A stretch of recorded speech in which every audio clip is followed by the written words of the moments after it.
আমাকে এই প্রমাণটা আলটিমেট আমার সামনে, আর ঘটনা আমি ওদের কাছ থেকে শুনেছি। তুমি তোমাকে বলছি, তুমি আমাকে 10 মিনিট টাইম দেবে, তোমাকে আমি দেখিয়ে দেবো ঘটনাটা। তো বলছি আমার ভাইয়ের অ্যাক্সিডেন্টের জন্য আমি কম্পিউটার আছি, কম্পিউটার থেকে ফিরলে তোমাকে আমি ফোন করবো, তুমি আসো, আমি এর একটা সমাধান করবো।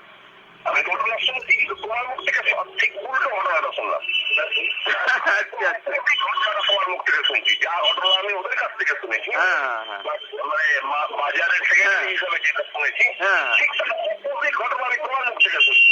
সঞ্জীব হচ্ছে বাজারের সেক্রেটারি হিসাবে, ইউনিয়নের সেক্রেটারি হিসাবে যা শুনেছে, অর্থাৎ তারা যা বলেছে তার ঠিক উল্টো কথা এ বলছে। এ তো ঠিক কথাটা বলছে, এ তো আমার রিপ্রেজেন্টেটিভ হিসাবে টাকাটা উদ্ধার করতে গেছে এবং সেই জন্য বলেছে। তারা উল্টো বলেছে, মানে ওই যে সাজানো ঘটনা, চুরি টুরি কিছু হয়নি। কি অসম্মানজনক, কল্পনা করা যায় না।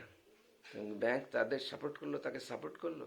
ভবিষ্যতে আবার সেই এই অফিসাররা তো বহু টাকা যদি সরিয়ে দেয় এরকম কোনো দুষ্কৃতির সঙ্গে, বহিরাগত বাইরের কোনো দুষ্কৃতি, সে কাস্টমার হিসাবে হোক বা যে কোনোভাবে হোক, এটা করতেই পারে এই ধরনের লোক। এ তো বর্ন ক্রিমিনাল দেখা যাচ্ছে। তা নাহলে বর্ন ক্রিমিনাল না হলে বিনা দোষে এইভাবে বাইরে থেকে এসে উড়ে এসে একদম চেঁচামেচি করে একজনের চাকরি খেয়ে নিল এবং 40টা অফিসার স্টাফ সবাই একদম কনভিন্সড হলো, এত হিপনোটাইজড হয়ে গেল। বহুদিন ধরে ছিল, আজ থেকে দেখো আমাকে বহুদিন ধরে দেখছি। তুমি ঘুরে আসো, তুমি ঘুরে এসে তোমাকে আমি সমস্ত ডিটেলস বলছি। প্রমাণ দেখে নিবে, তাই না? তোমাকে তো দেখা নাই। আমি এখনই প্রমাণটাকে সামনে নিয়ে আসতে চাইছি না, যেহেতু জড়িয়ে আছে, কিন্তু আমাকে আমি ও এখনই, ওরও কত সচেতন স্টেট ব্যাংকের ইমেজ সম্পর্কে, যে এখনই প্রমাণটা ও বাইরে প্রকাশ করতে চাচ্ছে না, আনতে চাচ্ছে না সামনে, কারণ স্টেট ব্যাংক জড়িয়ে আছে। আমি এত 4.5 বছর পর যেটা আমাকে সিদ্ধান্ত নিল, আমি তো ব্যাংকের স্টাফ বলেই তো এভাবে আমি এতভাবে চেষ্টা করলাম যে এগুলো প্রকাশ না করে যাতে আমি সমাধানটা পেয়ে যাই। একটা জিনিস বুঝতে পারছি যে আমাকে এই প্রমাণটা আলটিমেট আমার সামনে আনতেই হবে। দেখো ব্যাংক কিছু না করলে আমি করতেই হবে, আমাকে করবো, আমি অনলাইনে থাকবো না।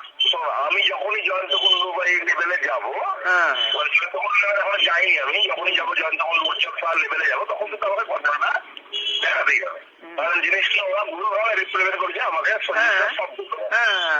তোমরা ওদের যা স্ট্যাটাস, মানে যে পদে আছে, ওরা ব্যাংকে এসেও দেখতে চাইতে পারে। আমি ওই জন্যে আমাকে সঞ্জিত বললো তুমি তো দাঁড়াও, ফিরে আসবে। ব্যাপারটা হচ্ছে আমি শুধু অপেক্ষা করছিলাম যে ব্যাংক থেকে আপনাকে কোনো আপত্তি যদি না করে, তবে আমাকে এই প্রমাণটা এই সপ্তাহটা ব্যাংক থেকে যা করা উচিত। ব্যাংক থেকে আপত্তি না করলে ও টাকাটা ফিরিয়ে দিত। ব্যাংক থেকে আপত্তি কি? ব্যাংক বলেছে চুরি টুরি কিছু হয়নি, একই কথা বলেছে কাস্টমার যা বলেছে, এবং কাস্টমার প্রথম দিন এসে 14 জন যেটা বলেছিল সেটাই, ওই কথাতেই স্ট্যান্ড করে গেল।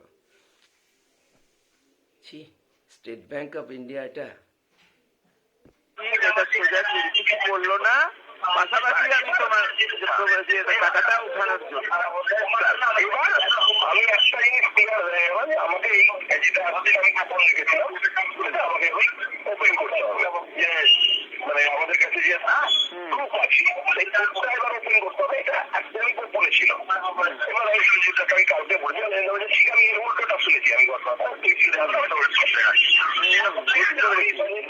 আমি আপনার সাথে দেখা হবো, আজকালের মধ্যে দেখা হবে, ঠিক আছে? বুঝতে পেরেছি, সেই জন্যই সবাই চুপ করে গেছে। উল্টো ঘটনাটা ওরা প্রচার করে দিয়েছে আর কি। উল্টো ঘটনাটা টোটাল উল্টোটা বলছে সঞ্জিত। বক্তব্য হচ্ছে যা বলছেন সেটা যদি সত্যি হয় তাহলে আমার কাছে যেটা আছে তাহলে সেটা পুরো মিথ্যা, আর ওদেরটা যদি সত্যি হয় তাহলে তোমার কথাটা পুরো মিথ্যা। একদম ঠিক। দুই রকম কথা শুনেছে, তো একটা সত্যি হবে, দুটোই তো সত্যি হতে পারে না। আর ব্যাংকের স্টাফ, ওরা ব্যাংকের সঙ্গে আলোচনা, ফাইনাল ডিসিশন ব্যাংকের সঙ্গে কথা বলে বা ব্যাংকের মত নিয়েই করেছে যে এটা চুরি বলবে না, এটাকে এইভাবে প্রতিষ্ঠা করবে যে চুরি টুরি কিছু হয়নি, ব্যাংক থেকে কেউ অন্যরকম কিছু বলবে না। আশ্চর্য, সবার মানে হিউম্যানিটিগুলো নিংড়ে বের করে নিল এই চিফ ম্যানেজার। আপনাকে সত্যি মিথ্যা এখন ডিসিশন নিতে হবে না, আপনি আমাকে বহুদিন ধরেছিলেন আপনার সঙ্গে সম্পর্ক, আপনি মাল্লা ফিরে আসেন, আমি আপনাকে সমস্ত দেখাচ্ছি। ঠিক ঠিক ঠিক বাস্তবিক তো কথা, ও তো উচ্চ শিক্ষিত খুবই, ওর কথাবার্তায় যুক্তি আছে, একদম ঠিকঠাক আছে। চিকিৎসার কাজে গেছে এখন নিশ্চয়। আচ্ছা, উজ্জ্বল সাহা যে ছিল, উজ্জ্বল সাহা আসলে সরিয়ে দিচ্ছে নাকি? ওর নাকি কিছু প্রবলেম? আমি ওই লেভেল পর্যন্ত যাই, আমি উজ্জ্বল যাওয়া তো মানে অনেক বড় ব্যাপার হয়ে গেল। আচ্ছা আচ্ছা।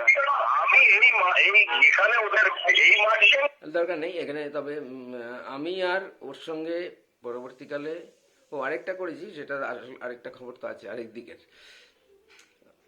ওই প্রমাণ টমান করার জন্য, এসবের জন্য আমি যাইনি, কারণ ব্যাংক আমাকে এত ব্যতিব্যস্ত করে দিল, নাজেহাল করে দিল, এবং আমি আমার জীবন নিয়ে নাজেহাল হয়ে গেলাম যে কি করে আমি বাঁচতে পারবো সব কিছু বজায় রেখে, চাকরিটা বজায় রেখে, এই লোকটার হাত থেকে কি করে মুক্তি পাবো। কিন্তু এটা চাকরি না ছাড়া এর কোনো চাকরি ছাড়া একমাত্র উপায় আছে যে চাকরিটা ছাড়তে হবে। চাকরি না ছেড়ে এটা কোনো রাস্তাই পাওয়া গেল না, কারণ একটা মানুষও যদি আমার সঙ্গে না থাকে তাহলে আমি আর কী করে করা যাবে। আমি তো আর 7 দিন থাকলেই আমাকে মেমো দিয়ে 7 দিনও লাগতো না। ঝগড়া তো শুরু করে দিয়েছিল কর্মচারীটা। আর এই তো চিফ ম্যানেজার যা বলছে, উনি আসছেন, উনি এসে গেছেন এত দূর, লিখিত নিয়ে আসছেন, যেই মুহূর্তে দিবে আমি এই করব।